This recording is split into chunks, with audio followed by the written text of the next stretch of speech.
There's a specific kind of quiet that only happens on Christmas Eve. It's the sound of a world holding its breath, waiting for morning. But what if the silence breaks? What if the sound you hear isn't sleigh bells on the roof, but the soft scrape of a boot heel on your floorboards? The person who made that sound isn't there to celebrate. They're there because they know you're home, you're relaxed, and you've let your guard down. They're counting on the holiday spirit to be the perfect cover for something much, much darker. For the three people you're about to hear from, the most wonderful time of the year became a waking nightmare they would never forget. The best thing about living on the 12th floor was the illusion of being untouchable. Down below, the city was a frantic mess of noise and slush, but up here, it was different. Up here, it was quiet. That was my first Christmas Eve on my own. I'd moved into the apartment 6 months earlier, and I was still in love with it. It was small, just a studio, but it was mine. I'd put up a tiny, silver tinsel tree in the corner, and its colored lights were blinking, reflecting softly in the floor-to-ceiling window that made up the entire back wall. I was curled up on my sofa with a thick blanket and a mug of hot chocolate, just watching the snow fall. It was perfect. From my vantage point, the city looked like a postcard. The snow was coming down in thick, lazy flakes, dusting the rooftops and blurring the streetlights into soft, golden halos. I felt completely safe, sealed away in my little glass box in the sky. The world could do what it wanted down there. It couldn't reach me. I was a spectator watching a beautiful, silent movie. That feeling of absolute security is something I don't think I'll ever experience again. That's when I first heard it. A faint, rhythmic tapping sound. It was so light that at first I thought I was imagining it. It seemed to be coming from the window. I figured it was just heavy sleet mixing with the snow, or maybe a branch from the sad little decorative pine tree the building management had put in a pot on my tiny balcony. It was a silly little thing, but it was a nice thought. I took a sip of my cocoa and dismissed the sound. It was an old building. Old buildings make noises. The tapping stopped after a minute or so, and the silence that returned felt even deeper than before.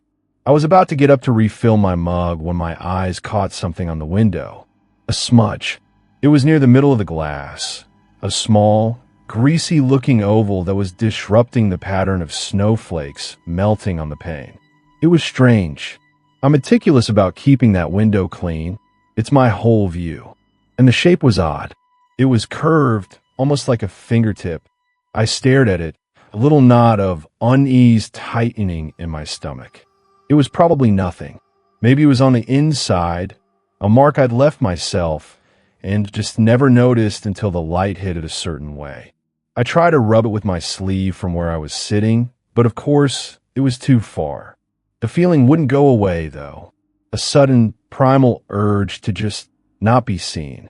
I decided I'd had enough of the view for one night. It was time to close the thick blackout curtains and shut the city out for good. I stood up, setting my mug down on the coffee table, and walked toward the window. My reflection was a pale ghost against the backdrop of the snowy night. As I reached for the heavy fabric of the curtain pull, the sound started again. This time it wasn't faint. It was sharp, insistent, and it was coming from a spot on the glass directly in my line of sight. My blood went cold. My hand froze in midair. This wasn't the random patter of sleet. This sound had a pattern. It was deliberate. It was a knock. Knock, knock, knock. A clear, unmistakable summons, the kind someone makes on a front door. But this wasn't a door.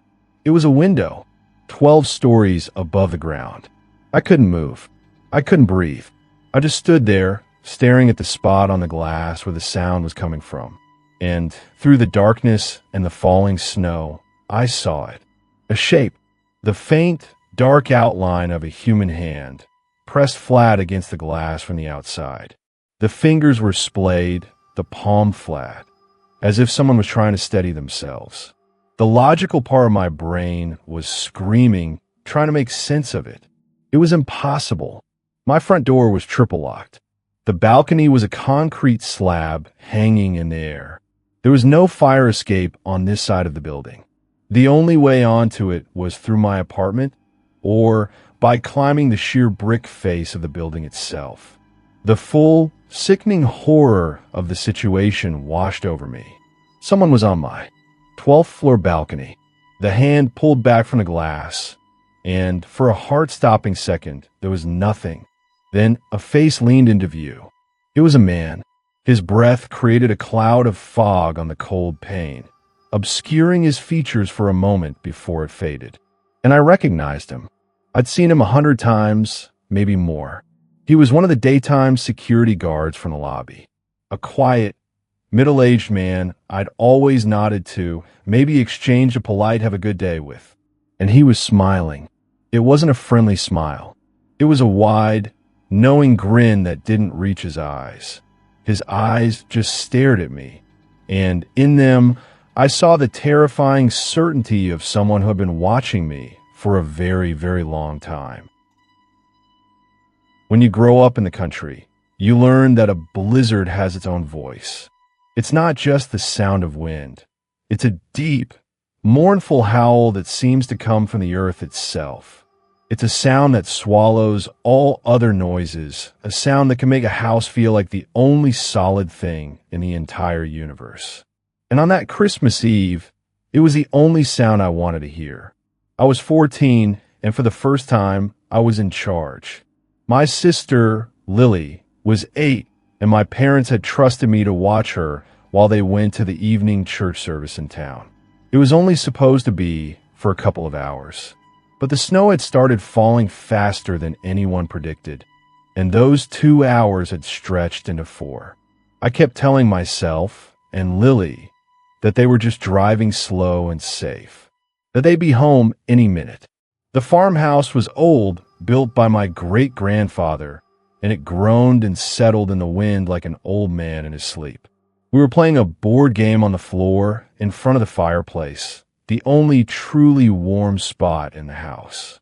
Then the lights flickered once, twice, and died.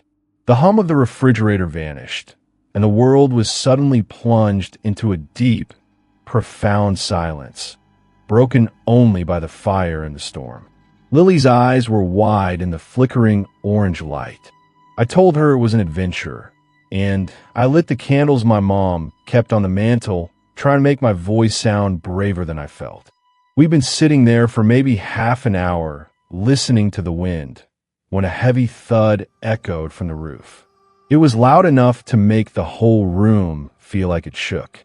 Lily jumped, grabbing my arm. "What was that?" she whispered. I looked up at the ceiling. "Just snow," I said, forcing a confident smile. A big clump probably slid off the big pine tree and hit the roof. Happens all the time. She seemed to accept it, and I wanted to believe it, too. It was the most logical explanation. But a few minutes later, another sound started. This one was different. It wasn't a sudden impact. It was a slow, grinding scrape. It was coming from directly above us, from the attic. It sounded like someone was dragging a heavy sack of something across the old wooden floorboards. The sound was agonizingly slow, a drawn-out pause that made the hairs on my arm stand up. Snow doesn't do that. Branches don't do that. My heart started hammering against my ribs. I looked at Lily. She was frozen, her face pale, her eyes locked on the ceiling. I had to do something. I had to be the big brother. I put a finger to my lips, and as quietly as I could, I got to my feet and grabbed the heavy, black iron poker from the fireplace stand. It felt cold and solid in my trembling hands. I leaned down and whispered in her ear, "Go hide in the pantry. Now, and don't make a sound." She nodded, her eyes filling with tears, and scurried away into the darkness of the kitchen. I stood alone in the center of the living room, holding the poker like a sword, my ears straining. The dragging sound stopped. The silence that followed was worse, thick with anticipation. Then it was replaced by a new sound, a sound that turned my blood to ice. Footsteps, slow, heavy, deliberate footsteps creaking the floorboards in the attic. Someone was walking up there, pacing back and forth right over my head. It wasn't an animal. It was a person. And then a memory hit me with the force of a physical blow. My dad. He was always going up to the attic to get old records or holiday decorations, and he never, ever locked the hatch. He said it was too much of a hassle. The hatch was a simple square of plywood in the ceiling of the main hallway with a fold-down ladder. It was unlocked. Right now, the footsteps continued their slow, methodical patrol for what felt like an eternity. Then they stopped. They stopped directly over the spot in the hallway where the attic hatch was. The house fell completely silent again, except for the relentless howl of the blizzard outside. I could hear my own ragged breathing, the frantic thumping of my own heart. I was standing in the dark, holding a piece of metal, waiting for the ceiling to open up. A loud, groaning creak echoed through the house, a sound of old wood protesting. I watched in absolute horror as the square outline of the attic hatch in the hallway ceiling began to move. It swung downward, slowly, an inch at a time, opening a rectangle of perfect, impenetrable blackness. The faint light from a fireplace didn't reach that far. It was just a hole into nothing. I saw them then. A pair of muddy, worn-out work boots descending from the darkness. They dangled in the air for a second, followed by the cuffs of dark, wet jeans. The person was coming down. Just as a second foot was being lowered to find the top rung of the ladder, two beams of brilliant white light swept across the living room windows, illuminating every corner of the room in a sudden, blinding flash. The sound of my dad's truck engine, rumbling as it plowed through the deep snow in the driveway, was the most beautiful sound I have ever heard. The boots in the hallway vanished. They retracted back up into the darkness with a frantic scramble, and the attic hatch slammed shut with a deafening bang.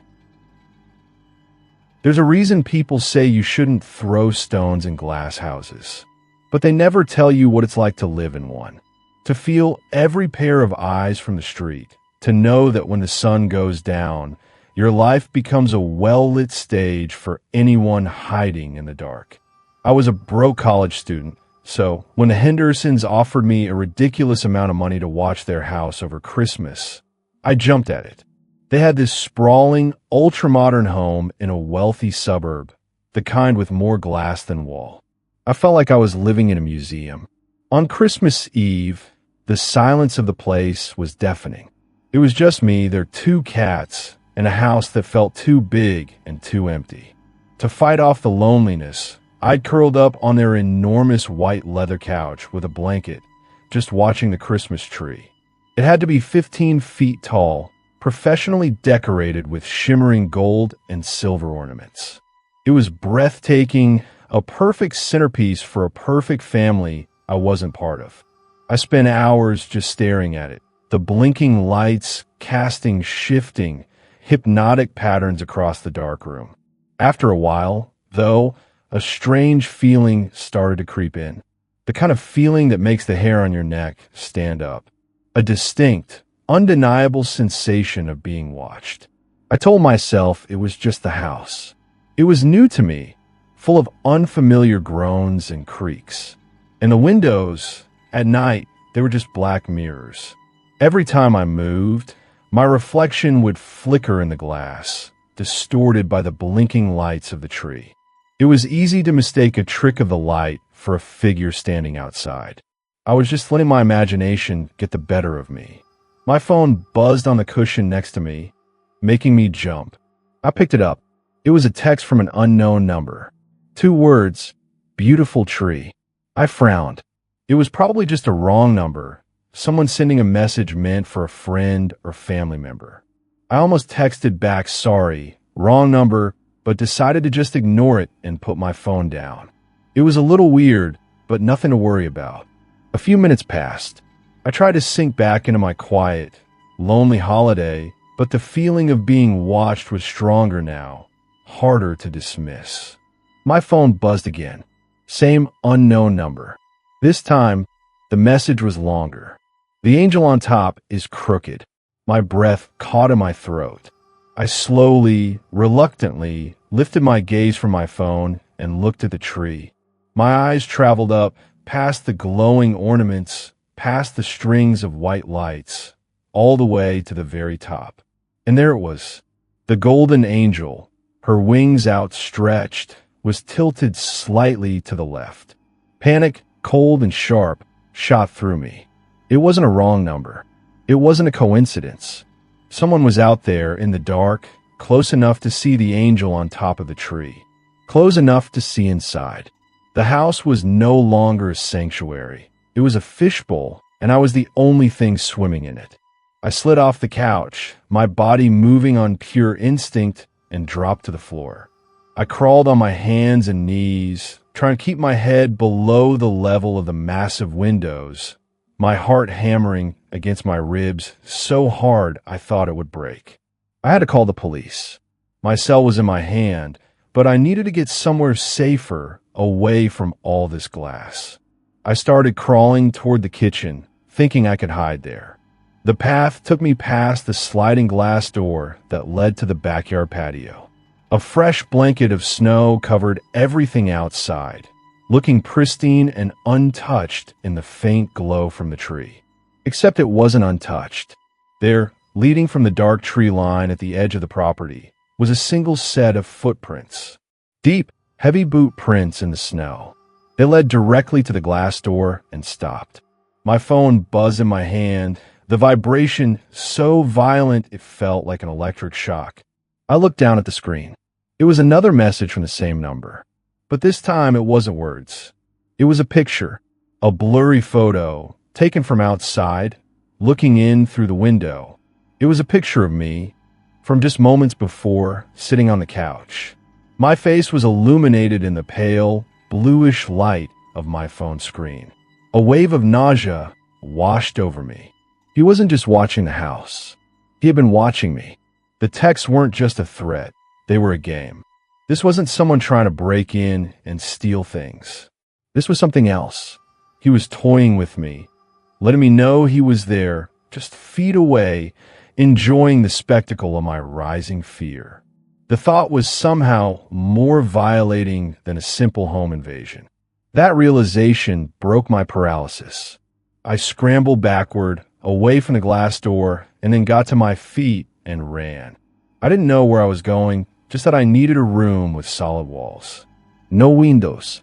I found a small powder room off the main hallway, threw myself inside, and slammed the heavy wooden door shut, fumbling with the lock until I heard a click. With my back pressed against the door, my hands shaking uncontrollably, I finally managed to dial 911. As the dispatcher's calm voice came on the line, I heard a new sound from the living room. It was faint, but unmistakable. It was the metallic sound of the handle on the glass patio door being turned. A slow, deliberate jiggle. A pause, and then another jiggle. He was done watching. He was trying to get in. The one night of the year we believe our homes are a sanctuary can so easily become a prison. The warmth and light we use to welcome family can also act as a beacon for those who wait in the dark. These stories remind us that the most terrifying threats aren't monsters from folklore, but the chilling reality of human malice violating our safest spaces. Stay safe and always trust your instincts. If you have a true story you'd like to share, you can submit it at the email address in the description below.